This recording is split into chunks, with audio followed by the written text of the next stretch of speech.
Hello, everybody. Scott Golden here with the Pro Wrestling Logic YouTube channel and the NXT Review Series for the 22nd of June 2010. Obviously, they bring all the rookies out, which wastes about 5 minutes out of the show every time out. Miz brings out Alex Riley. Alex Riley kind of doing the bold jock sort of thing, and we kind of see Percy Watson and MVP make their way to the ring. I guess that is the tag match for the moment.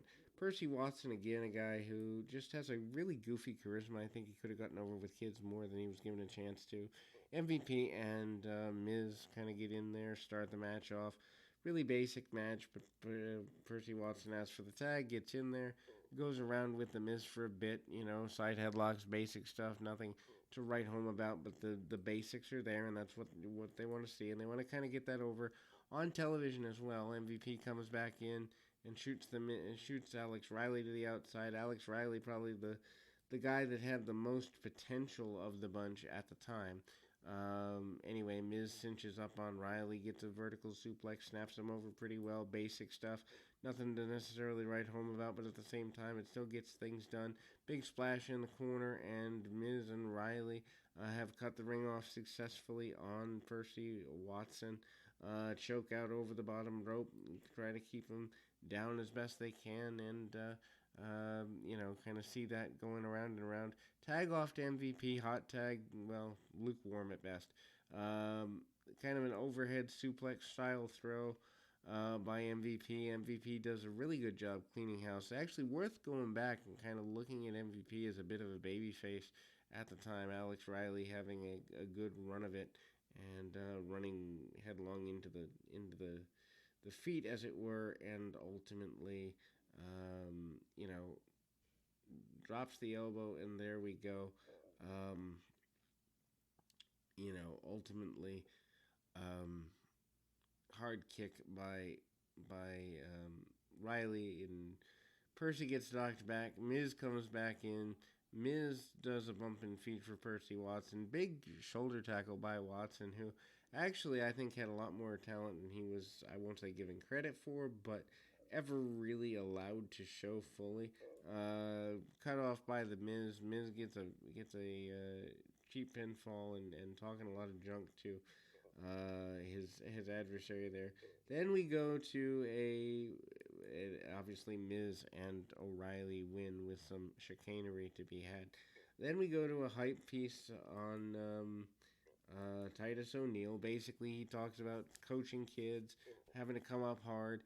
He had a lot of good look to him and just never really completely focused on the wrestling, to the point where I think he actually cared about being a person away from the business more than he cared about the business in a lot of ways, which is there's absolutely nothing wrong with. He's done a lot of great charity work, and I think that's important. Michael McGillicuddy, aka Joe Henning, basically says this is his right, this is his destiny. Brawling basically with Titus O'Neil. O'Neil has good power, has good musculature, doesn't have the most flexibility or just ease with kind of moving around a bit. That's kind of there, and it doesn't really go that well. Anyway, kick out by McGillicuddy. McGillicuddy comes back, basic chin locks, basic stuff, holds the man down. Bit of a comeback from his adversary there, and again a swinging neckbreaker gets McGillicuddy the win, which I think you'd expect him being second generation. Then we see Kaval in another highlight match. Eli Cottonwood is the opponent there. Clash of styles, and certainly I can't imagine that Kaval, aka Loki, liked this match because he gets thrown around a good bit. I mean, he does a good bit of bumping, but also hits the kicks and keeps in motion.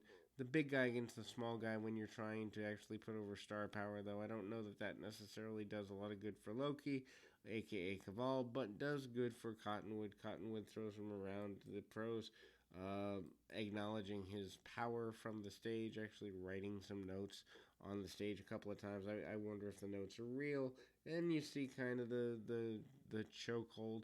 Actually reminds me of a I don't know that I'd say a smaller version of um, like a Great Khali type, but powers him up, gets him up. To his credit, Kaval, who takes the loss, does make his opponent look good here. Him taking the loss doesn't make sense to internet fans, does make sense when you're in WWE land, and I mean, there you go. Lucky Cannon, it has a highlight package talking about how he's earned the nickname Lucky over the years, nearly dying a few times. Then we see a goofy vignette that just shows that the people writing this show have no clue. Lay Cool out there basically hyping and pumping the wonder that is Cavall, giving him a pink shirt that says property of Lay Cool on it, and he's being forced to smile. Basically, making fun of the fact that he doesn't have WWE style personality, but at the same time, if WWE personality was what everyone wanted, then you'd have, you wouldn't have the ratings drop you've had. Then the highlights from Raw, lots of talking there. Then you've got Lucky Cannon making his way out into another match. This match is the 5 minute challenge. Cody Rhodes the previous week had said he can beat him in 5 minutes. Rhodes does a phenomenal job, as he always does, regardless of where he's worked, of making other people look good. Ride time on Lucky Cannon. They actually go to the outside of the ring for a bit, rolling around and all of that. Rhodes gets the most he can out of the 5 minutes. Cannon makes a decent enough comeback. Doesn't get all he wants on it, but gets enough to get a temporary roll up of Rhodes. Hangs with him for the majority of the time. And I mean, Cody really does manage to, kind of be there and stay pretty aggressive. Rhodes tips up and over, hits the disaster kick at the last minute, and does get a victory in with just under a minute remaining. Alex Riley talks about being a bully and being proud of it. Low key in his pink or Kaval in his pink suit basically says he's happy with being the fight that he's gonna bring, and not the size of the fighter.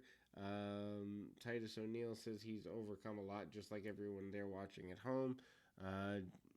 Michael McGillicuddy basically says this is his destiny, and Percy Watson says, well, biggest thing he says in his whole promo is, oh yeah. Lucky Cannon says he's lucky and he's going to prove it.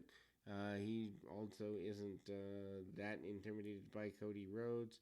And Husky Harris, when given a chance to do a promo, clotheslines Matt Striker in the back of the head like Cody had done the week before, and this seems to please Cody, his pro. So that will close this particular edition. We'll be back with more right after this.